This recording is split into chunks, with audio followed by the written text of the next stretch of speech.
I'm Jake. I'm Tom. And we are VIMTV, Velocities of Music, the best kept secret in music reviews.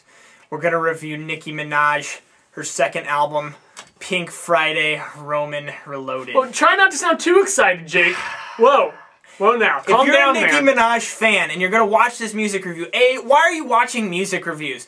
B, please don't take offense. We're not reviewing this for you. This is to tell a story about velocities in music and to kind of give our fans some comic relief. We don't mean to offend you, so just go to another review of someone who does like Nicki Minaj. Okay, so we're gonna pumped up. Jake is back. Yeah, okay. Nicki Minaj. Tom and I on Kanye West's "My Beautiful Dark Twisted Fantasy" at the end of 2010. We heard the track "Monster" and Nicki Minaj sounded awesome in that. She killed it. Right, just nailed it. We loved it, and she made the song. Honestly, completely blown away by her aggressive delivery and her just attitude, and loved every second of it. It was so focused, made the track. Her album came out shortly after that, Pink Friday.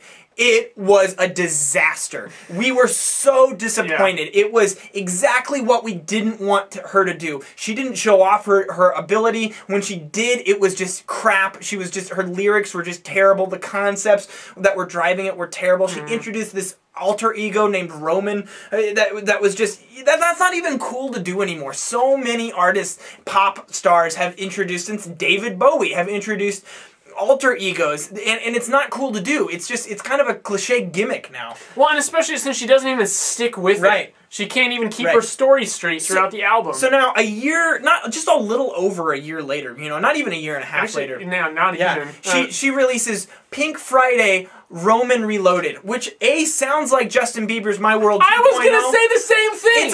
It's a software. It just goes to show that it's a freaking product. It is. When it comes out within like a year and it's just a continuation of the same crap. Here's what the Young Money corporate label is saying to you.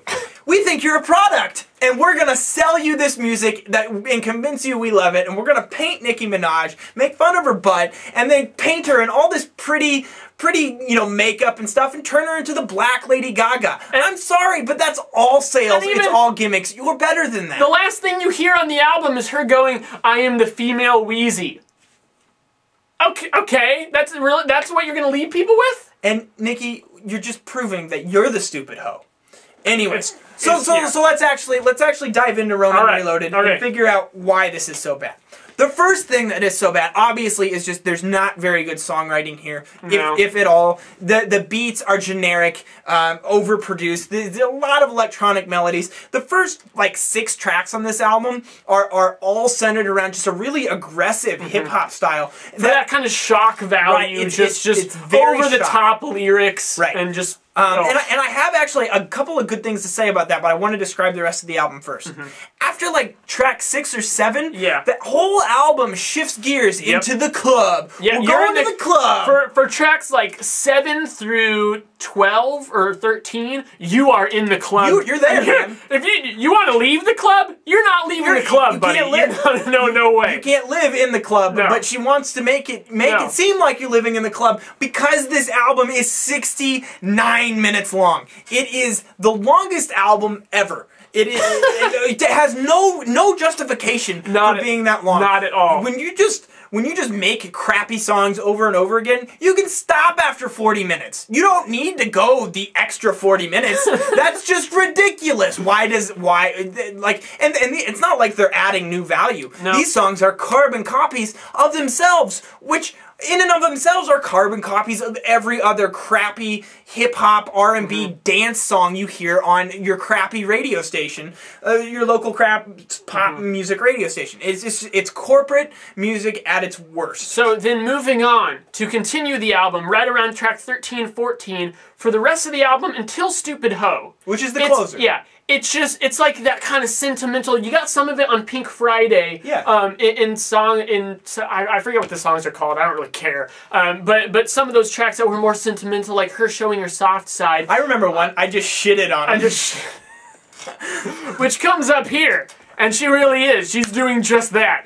But you know, at that point, just that big chunk of sentimental songs, it's the least believable thing that I think I've ever heard in my life. Because it totally contradicts everything. Exactly. I mean, after you spit the first 4 tracks telling me you're going to put your dick in my face, you don't get to compare yourself to Marilyn Monroe and be sappy about it. No. You don't get away with that. You don't get to have a song called I Am Your Leader and then, like, completely contradict why you're badass by being sappy for 40 minutes. Plus, just Nicki Minaj comparing herself to Marilyn Monroe is the most disgusting and offensive thing I think I could ever imagine. Marilyn Monroe, as far as I know, maybe I should do more research, maybe I'm missing something, but I don't think Marilyn Monroe ever sang about putting her dick in someone's face. It doesn't even make sense. It doesn't make sense. She doesn't have one. No!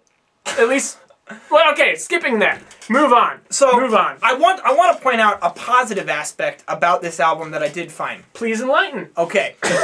You know, take it with a grain of salt. I'm not giving this album a good score, Tom. Yeah. And I don't expect anyone to agree with me, but because of that what got us interested in Nicki Minaj to begin with was that track Monster off of my that fiery attitude. Just spitting fire, lots of just awesome delivery. You know, taking from like Missy Misdemeanor Elliott and Little Kim, like she's taking her style from that, and she has a lot of attitude, and when she uses it, and her delivery is just top notch, like top of the game right now. I think she does such a great job of delivering what she's saying, but the problem is that the things that she's saying, the things that she's rapping about are completely fake and just scream just crap. That she just wants to shock you into liking her. Because the shock value doesn't come off as believable, it just comes off as tacky. Right. It's just laughable. It's not authentic at all. Right. And I mean, and also it's just kind of nonsensical. You have to go to Urban Dictionary to understand half the crap she's saying. I mean, bees in the trap? Right. And in all fairness, this album isn't written for the two of us in Iowa. No, it's not. It's not at all. But that's all right. We still get to it's still music. We still get to listen to it and appreciate it for what it is. It's just that there's not a lot of music here and nothing original and nothing really of value. If it's interesting just for shock value, you know, one more indie rap artist, Tyler the Creator on Goblin. He was, you know, last year that was shock value. He was very much so. You know, but. You know, it was done in a more artful manner. This is not even artful. It doesn't even try to be artful. It wants to be... It's commercial. It wants to be gross. It wants to be obscene. It wants to just make you revolted. And what really bothers me, as, you know, young guy in my low 20s, you know, I'm married, you know, buying a house, I'm trying to set up my life for families and everything. Kids love Nicki Minaj. How does she sleep at night singing about how she wants to put her dick in my face? I can't get over that. There are 12-year-old girls listening to this and idolizing her. I don't understand why I'm gonna explode. Another thing I have to point out too is that the guest spots on this album are terrible. Right, they're bad. They're up 2 Chainz and Bees in the Trap. One of the worst hip-hop pop guest spots I've ever heard in any song. It's just terrible. And then I could have a whole other discussion about Lil Wayne, but I won't get into it.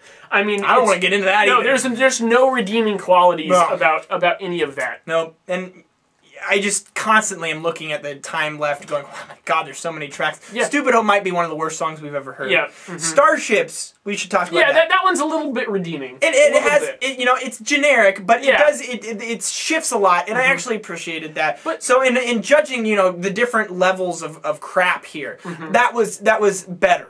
But sadly, I mean, it's not just about how much there is. It's not just about how, you know, the fact that there's like almost 70 minutes of this, but just, I mean, there's nothing even on here as good as like Super Bass, her big single, you know, from a while back. Like, it doesn't even come up to that quality. It's a significant step down, even from what already was not that impressive. It's just kind of horribly disappointing. Yeah. And you know, but it's Nicki Minaj. She has the talent. At any point in time, she could put out a serious record, maybe more focused, but she would have to get away from this image. Maybe when she's older, like aging, like 30, 35, starting to think about death, she'll you know, sign with an indie label and just put out some cool music. I think that she has a lot of talent, and she could maintain that at some point in time. But this whole going for stardom thing at shock value is not the way I want to see it happen. But that's the way it is. I'm giving this a 30. I'm giving this a 24. Yep, we didn't like this. No. What did you guys think? Have you listened to it? What's your opinion on Nicki Minaj and the whole corporate image of corporate music? Because I think it's very one and the same. Let us know. www.velocitiesandmusic.com or youtube.com/velocitiesandmusic. Also, please follow us on Twitter. Like us on Facebook. This one's for you guys. You guys told us you were excited about it, and so we forced ourselves to listen to it 3 times each. I'm Jake. I'm Tom. And we are VIMTV, moving music critique forward. Look, sucker, this my gun butter. Street fighter bitches, this the upcutter. Nunchucker, no time to ducker.